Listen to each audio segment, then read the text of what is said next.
the war on Christmas. A war on Christmas. There is a war on Christmas. You're anti-Christian. During the month of December, in the year of our Lord 2005, an argument largely unknown to many Christian conservatives was brought into the mainstream when Fox News' Bill O'Reilly promoted the notion that there is a war on Christmas. And every year since, when the holiday season rolls around, Fox News revives this tradition of, well, fighting back, if you will. But what exactly do they mean when they argue that there is a war on Christmas? Well, believe it or not, the premise of this argument is not half as crazy as it seems. It's just that Fox News gave it such a colorful name and they talk about it in such inflammatory ways. As a result, every year people miss the mark with their counter-arguments. So just to clear up any confusion, here's what Fox News is not arguing. They're not arguing that there is one giant effort being made to abolish Christmas in its entirety. They're not arguing that Christmas is being ruined by commercialism, as lamented by Charlie Brown. They're not worried that some other holiday is going to take its place. They don't even resent the fact that Christmas has more in common with the American ethos than the Bible, that so many of the building blocks that make up this holiday are secular and have nothing to do with the birth of Christ. None of that bothers them. What bothers them is that the few building blocks that are about the birth of Christ have been gradually losing prominence and are being driven out of the public square. That's their concern. They don't always voice it in the most admirable or intelligible manner. You want to insult people.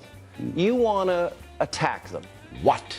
Okay, we got 300 million people in the United States. You have 14,000 members. Okay. You just want to be rude and narcissistic and mean. Why? Come on, No, Governor, you know I'm right. You know I'm right. In your heart, you know I'm right. No, your show, Fox News, you guys are too angry. I'm not angry, Governor. Network. I'm not. Look, I'm a Listen happy to you, guy. yeah, I'm just. But nonetheless, that is their concern. So the old counter-argument of pointing to all of the pervasive secular elements of Christmas, like Santa, Frosty, decorations, sales, and rhetorically asking, really? On what planet? That's not addressing Fox News' argument. So now that we know what they mean by war, let's have a look at some of their grievances. One of the things that Fox News claims is part of the war on Christmas are these billboards that atheists put up during the holiday season. Heathens, greetings. And, yes, Virginia, there is no God.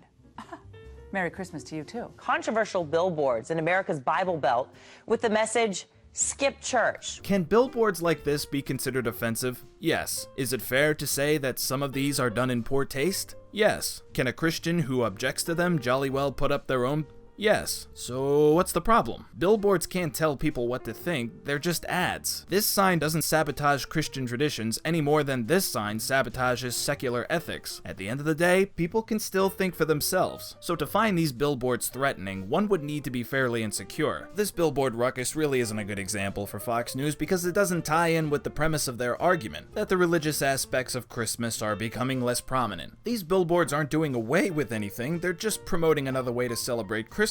Perhaps a better example of the war on Christmas would be the retailers wishing their customers happy holidays instead of Merry Christmas. There was about, I think it was 5 years ago, all right, orders from major American department stores to their employees, don't you dare say Merry Christmas. Now that had to be rescinded because we at the Factor named the stores and people said, we're not going to shop there. So the stores caved. Presto, the words Merry Christmas came back fast to the retail world, a major victory for traditional Americans. There are two things that we need to keep in mind when it comes to retailers telling their employees what to say to the customer. One, they're allowed to do that. As long as they're a privately owned company, they can have their employees wishing everyone a happy heart attack. And two, they're just businesses. They make money. That's what they do. If a retailer has their employees wishing the customer happy holidays, it's only because they think it's a smart business tactic. If enough Christians boycott, they go back to Merry Christmas. They're not principled when it comes to stuff like this, they're simply going to do whatever brings them the most customers. So even if Fox News has succeeded at getting them to say Merry Christmas again, such a victory is neither here nor there. Now what about these public schools that are being banned from performing Christmas plays? What's that about? Attorney Sam Grover wrote these words, centering the high school's holiday concert around the Nativity is illegal, even if participation in the Nativity is voluntary. He went on to write that the school violated the law by putting on a performance about the birth of a Christian God. Well, that's because Christmas is about the birth of Jesus, you pinhead.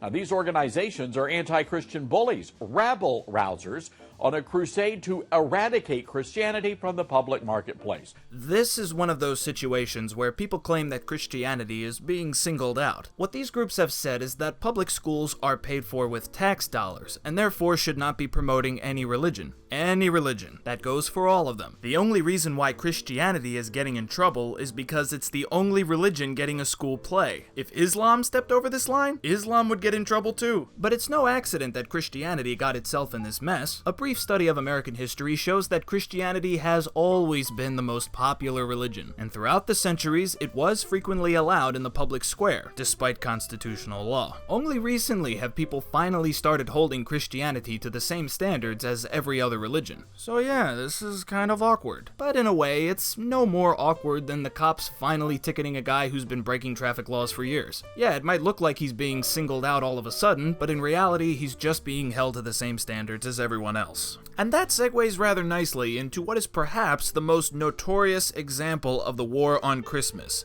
the nativity scene that gets removed from public property. Once again, not because it's Christian imagery, but because it's public property. The United States has not and cannot establish an official religion, so no religious bric-a-brac is allowed on public or government property. Those are the rules. Private property is a whole different story. Nobody can remove a nativity scene that is on private property, but public property is that of the people, and it cannot celebrate any religious figures. So, in actuality, Fox News is correct to say that Christmas's religious elements are being removed from the public square. However, they're neglecting to explain why that's happening, they're not correct to chalk it up to persecution, and they're not doing anything that even remotely qualifies as journalism when they refer to all of this as being a war. If you're under the impression that the war on Christmas is nothing short of arbitrary and irresponsible, then you wouldn't be surprised to see it run loose and get out of even Fox News' control. Do you realize that Starbucks wanted to take Christ and Christmas off of their brand new cups? That's why they're just plain red. I asked for my coffee, they asked for my name, and I told them my name is Merry Christmas. I tricked you into putting Merry Christmas on your cup just to offend you. I made sure to wear my Jesus Christ shirt. I even carried my gun. Yikes. This particular holly jolly scandal was so fuzzy, not even Bill O'Reilly was impressed. Well, as the original War on Christmas 5-star general, I have to say, I don't see any problem here. Red is one of the colors of Christmas. Santa's outfit is red. Rudolph's nose is red. Cup's okay with me.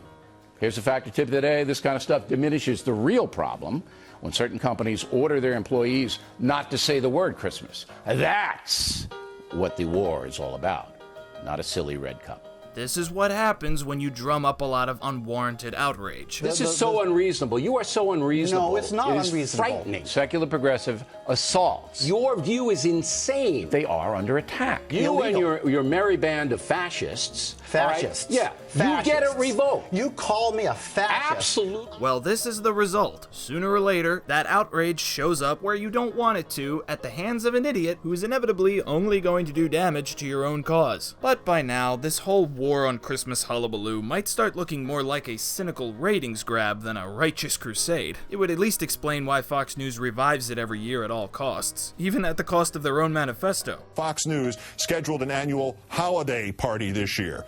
Go to their online store, type Christmas into the search engine, and you get nothing. Even at the expense of basic definitions. What religion is involved with Christmas? What religion? Christianity. That's not a religion. That's a philosophy.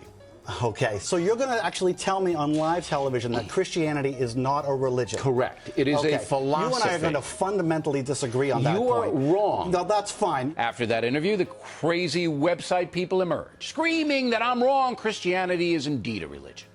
These people are so stupid, it's painful. If you were to indulge in this long enough, you'd eventually begin to realize how the war on Christmas is just a catalyst, a simple means to segue into any odd topic that already gets discussed year-round. It is quite clear to anyone with a brain that there is a war between traditional Americans and secular progressives in this country. Do you believe in evolution? Yes, of course I believe in evolution. Here's what the secular progressives want. Hell's not a fun place.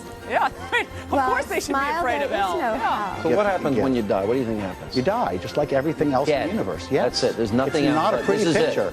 This is it. Number one, cradle to grave entitlements. Number two, income equality. On college campuses, there are now these things called free speech zones. Number 3, unfettered abortion. So where did all of those molecules and energy come together to collide to create universes within universes? Number 4, gay marriage. Catholic Charities gets a huge amount of infusions of federal money from taxpayers. Planned Parenthood So does let's too, give but I credit bet where you don't it's have a due. problem with that.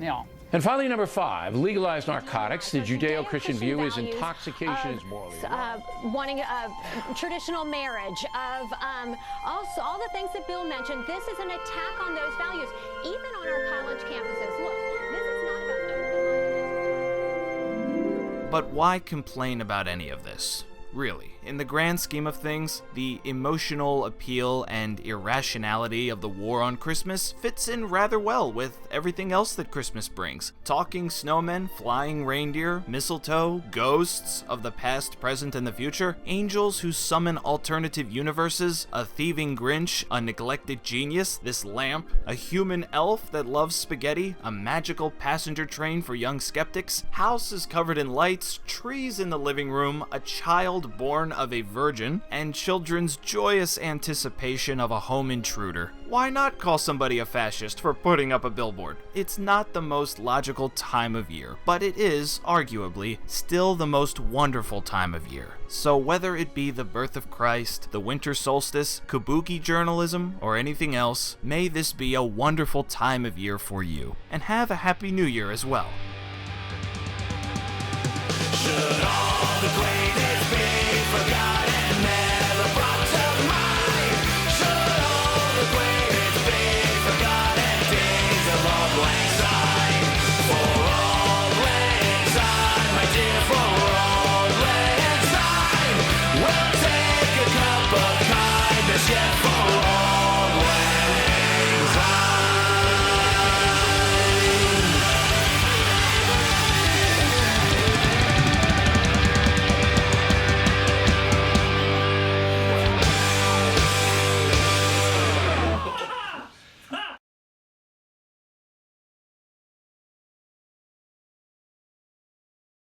Christmas tree is a secular symbol. It's a secular symbol. It has nothing to do with Christianity. What's that word? What's that first word? Secular symbol. Christmas. A Christmas tree. Christmas is a Christmas tree. Now look. This is so unreasonable. You are so unreasonable. No, it's not unreasonable. It's frightening. I'm not unreasonable at all. You absolutely are. The government has to be fair. The government has to not take sides. Everybody is equal. Everybody has the same rights. It doesn't matter. It's a federal holiday. Why don't you get off your butt and get it revoked and see how far you go? Of course you don't, because your view is insane.